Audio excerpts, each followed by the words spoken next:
Assalamualaikum warahmatullahi wabarakatuh. Kami dari kelompok 7 ingin menjelaskan tentang Kerajaan Majapahit. Sebelumnya perkenalkan anggota kami terlebih dahulu. Halo semuanya, perkenalkan saya Alana Naura Putih Hartono, absen ketiga dari kelas 10B. Perkenalkan, nama saya Muhammad Afri Bagas Satria, absen 17. Perkenalkan, nama saya Muhammad Fadil Abirama Asegaf, absen 18. Saya Muhammad Adozan Faiz, kelas 10B absen 19.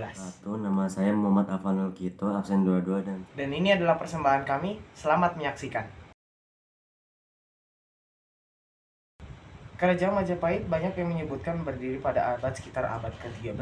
Namun banyak juga yang menyebutkan kalau kerajaan ini berdiri di sekitar abad ke-14.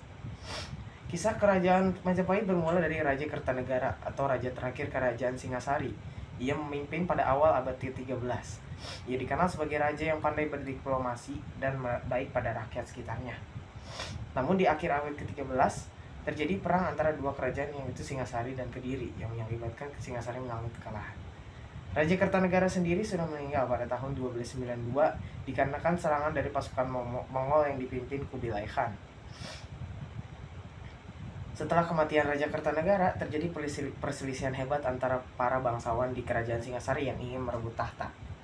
Salah satu pangeran yang bernama Jayakatwang berakhir untuk berhasil merebut tahta dan memproklamirkan dirinya sebagai raja baru. Namun kekuasaan ini tidak akan bertahan lama karena ia berhasil ditumbangkan oleh pasukan Mongol yang kembali menyerang pada tahun 1923. Setelah jatuhnya Singasari, wilayah Jawa Timur menjadi sangat tidak stabil dan terpecah-pecah menjadi kekuatan kecil yang saling berperang. Di saat yang sama muncullah seorang tokoh bernama Raden Wijaya yang merupakan cucu dari Raja Kartanegara. Ia berhasil membangun aliansi dengan para bangsawan di Jawa Timur dan membentuk pasukan yang kuat untuk merebut kekuasaan di wilayah tersebut. Pada tahun 1293 ia pun berhasil merebut kekuasaan di Trowulan dan memproklamirkan dirinya sebagai raja pertama Kerajaan Majapahit dengan gelar Kertarajasa Jayawardana. Kerajaan Majapahit terus berkembang pesat di bawah pimpinan Kertarajasa Jayawardana dan para penerusnya. Raja Majapahit memiliki kehidupan ekonomi yang maju dan berkembang pada masanya. Pertanian menjadi sektor perekonomian utama di Kerajaan Majapahit. Padi, jagung, ubi, dan sayur-sayuran merupakan hasil pertanian yang banyak dibudidayakan di wilayah kerajaan. Selain pertanian, perdagangan juga menjadi sumber penghasilan tambahan bagi Kerajaan Majapahit.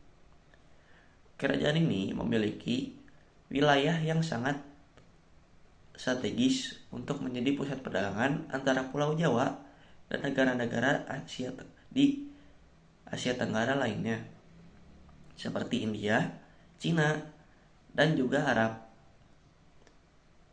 Berbagai hasil produksi seperti rempah-rempah, kain sutra, logam mulia, dan juga kerajinan tangan diperdagangkan di Kerajaan Majapahit.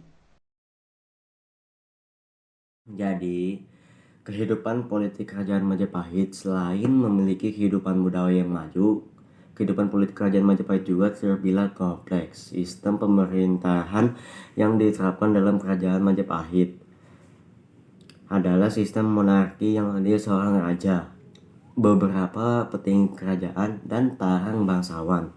Dalam kehidupan politik Kerajaan Majapahit, Raja Turbahre yang memerintah memiliki kekuasaan tertinggi dalam pemerintahan. Namun Raja tidak dapat memerintah sendiri. Ia dibantu oleh beberapa petinggi kerajaan seperti Patih, Mahapati, dan Senapati. Patih adalah pejabat tertinggi kedua setelah Raja dan bertanggung jawab dalam mengatur urusan administrasi dan keuangan kerajaan. Nah, Mahapati itu memiliki peran yang lebih besar dalam mengatur pemerintahan dan menjadi penasehat raja. Sedang Senapati adalah panglima perang yang bertanggung jawab atas mengatur keamanan dan pertahanan negara. Selain itu, Kerajaan Majapahit juga memiliki Dewan Kehormatan yang terdiri para bangsawan. Dewan Kehormatan memiliki peran penting dalam menjaga kestabilan politik dan sosial dalam kerajaan. Dewan Kehormatan juga berperan dalam memberikan saran dan pertimbangan kepada raja dan mengambil keputusan penting.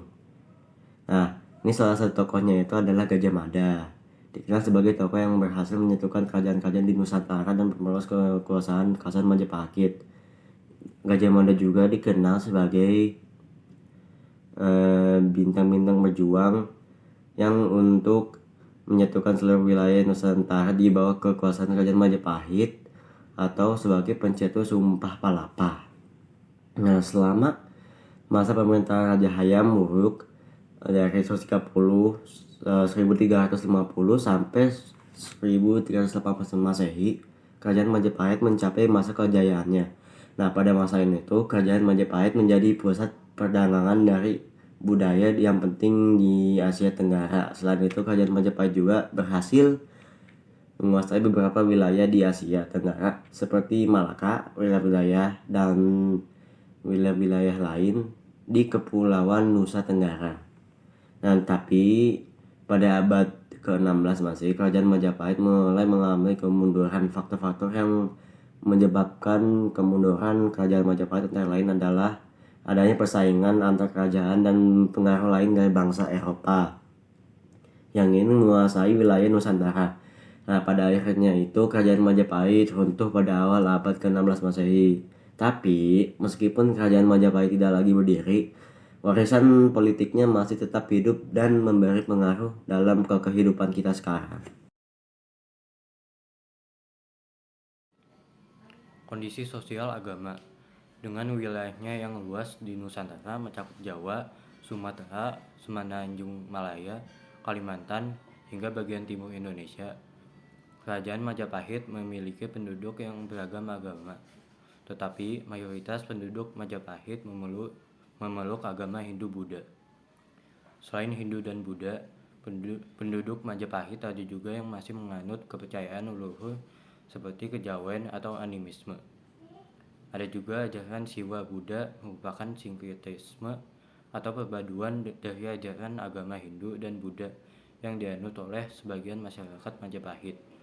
Meskipun beragam dalam keyakinan, Majapahit dikenal sebagai kerajaan yang toleran terhadap berbagai agama dan kepercayaan.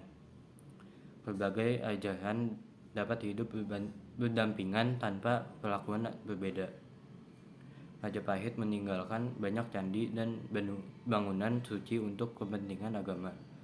Candi-candi pada masa Majapahit kebanyakan bersifat agama Siwa atau Hindu. Namun ada pula beberapa candi yang bercorak Buddha. Selain candi, terdapat pemandian suci atau patitan dan gua-gua pertapaan yang digunakan untuk ritual keagamaan. Mulai melemahnya Kerajaan Majapahit bermula dari wafatnya Mahapati Gajah Mada pada 1364. Sosok yang terkenal dengan Sumpah Amukti Palapa untuk menyatukan Nusantara ini merupakan tandem sejati bagi Raja Majapahit kala itu, Hayam Wuruk, yang bertahta sejak tahun 1350. Ketiadaan Gajah Mada membuat Hayam Wuruk ikut terpuruk dan akhirnya meninggal dunia pada tahun 1389. Wafatnya Hayam Wuruk juga sebelumnya Gajah Mada membuat stabilitas Kerajaan Majapahit semakin rapuh. Banyak wilayah taklukan yang mulai melepaskan diri. Nah, sebagai penerus tahta Majapahit, tampillah Wikramanardana, menantu dari Hayam Wuruk alias suami dari Kusumawardhani. Kusumawardhani adalah putri Hayam Wuruk dari Permaisuri. Kepemimpinan Wikramawardhana ternyata mendapat guncangan dari kalangan internal Kerajaan Majapahit sendiri. Perlawanan tersebut dikorbankan oleh Bre Wirabumi yang merupakan putra dari Hayam Wuruk dari istri Selir. Saat itu, Wikramawardhana menguasai bagian keraton barat Majapahit, sedangkan Bre Wirabumi memimpin keraton bagian timur. Pertikaian ini bersumber pada masalah perebutan kepemimpinan pemerintahan di antara para penguasa daerah atau raja-raja taklukan yang masih merupakan kerabat istana. Tahun 1405, pecahlah polemik antara pihak Wikramadana melawan kubu Bre Wirabumi yang kemudian disebut sebagai Perang Paregreg. Perang saudara ini memenangkan oleh Wikramawardhana setelah Bre Wirabumi tewas pada tahun 1406.